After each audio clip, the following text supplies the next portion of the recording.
The Swiss Bankers Association has a new CEO.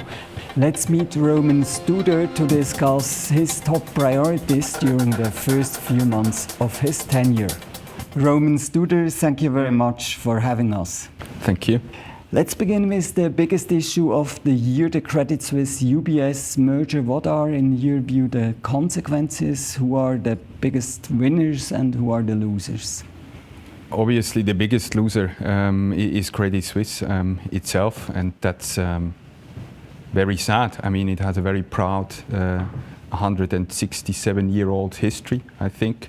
It's a Swiss institution, but at the same time, failure is inherent in any market economy, and so that can happen. Talking about winners, whom do you see in private banking? Well, what we see is that, again, typical of a market economy, there is healthy competition. So we see that other successful players, especially the bigger private banks in Switzerland, are able to absorb some of the Credit Suisse business. It's also clear that the biggest chunk of the Credit Suisse business from the past is being absorbed into UBS. What about corporate banking? In corporate banking, I guess it's a bit more mixed, but it's early days to say, right? We will see over the years how this evolves. But we see that, some of the bigger cantonal banks are successful. We also see that some of the foreign banks who operate in Switzerland can, profit to some extent from that crisis. What are the effects of the merger on the Swiss retail business? Well, again, we see there's some movement towards domestically oriented banks, but also the movements haven't been very pronounced. What lessons can we learn from this Credit Suisse case from a regulatory perspective? Well, I think number one is important not to make any quick fixes because the problem is very complex. It's really, really important to first gather all the relevant facts to then come to conclusions and to devise targeted solutions. Has the image of the Swiss financial center suffered as a result? I mean, it's very clear that there has been bad publicity. That's natural. It has, however, focused on Credit Suisse. It's been very clear that the rest of the banks are stable. It's also very clear that the response was swift and ensured stability. We also see that people are a bit more critical inside of Switzerland than outside of Switzerland. We hear a lot from foreign regulators, but also clients, that they saw the Swiss acting very swiftly and decisively. What you also see is that the Swiss reputation, the brand Swiss banking, continues to be very strong. The Swiss financial sector is coming under some pressure with regard to sanctions, with regard to oligarch money. Your point of view?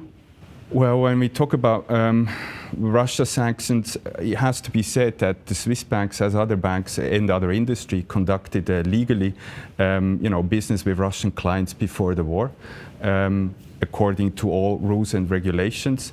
With the war, obviously, these rules and regulations, including sanctions, changed dramatically, and rightly so. What the Swiss banks do is that they fiercely implement the sanctions very rigorously. What we also see is that the risk appetite of Swiss banks for non-sanctioned Russian clients is quite lower than that in other financial centers. And we see that many other financial centers do not impose sanctions as well. And we do see the result of that. And the result is that a lot of the non-sanctioned Russian money has been flowing out of Switzerland. Now, let's talk about two of the Swiss Bankers Association's top priorities. EU market access as the first one. Where do you stand here? Well, the banking sector is one of the main export industries of Switzerland, and the biggest export market is Europe. So, if you cannot conduct that export, then the entire business is at risk. So having being on good terms and being able to provide services cross-border is absolutely essential for the banking sector. This is why we are extremely happy that the Swiss Federal Council is now planning to restart the so-called regulatory dialogue in financial services between Switzerland and the EU. And the aim of that dialogue is that we can safeguard the present cross-border access, and then we can hopefully advance that further. Another priority is sustainable finance. The banks haven't been successful in freeing themselves from the accusation of greenwashing. What is the Swiss Bankers Association doing in this regard? Well, in a sense, I think it's not the right discussion to have, because I don't know anybody who is trying to, on purpose deceive people. What is the right discussion then? Well, the right discussion is how to act in an environment in sustainable finance that is rapidly emerging. So the main problem really is that there is no single definition of green. There is no single definition of sustainable.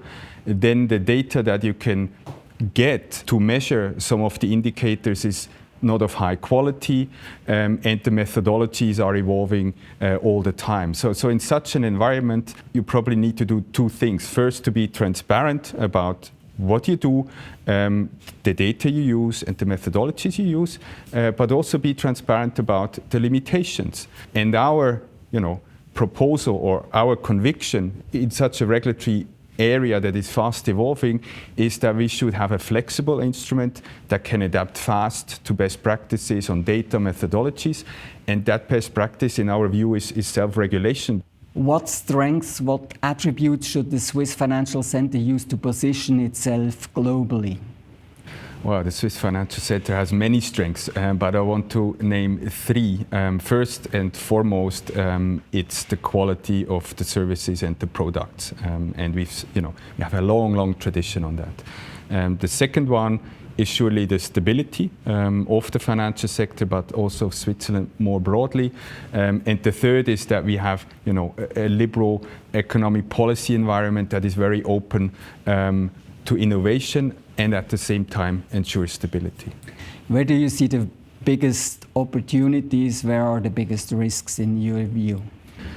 Well, on opportunities, I think it's on the one side the two mega trends that are there to stay, so digital finance and sustainable finance.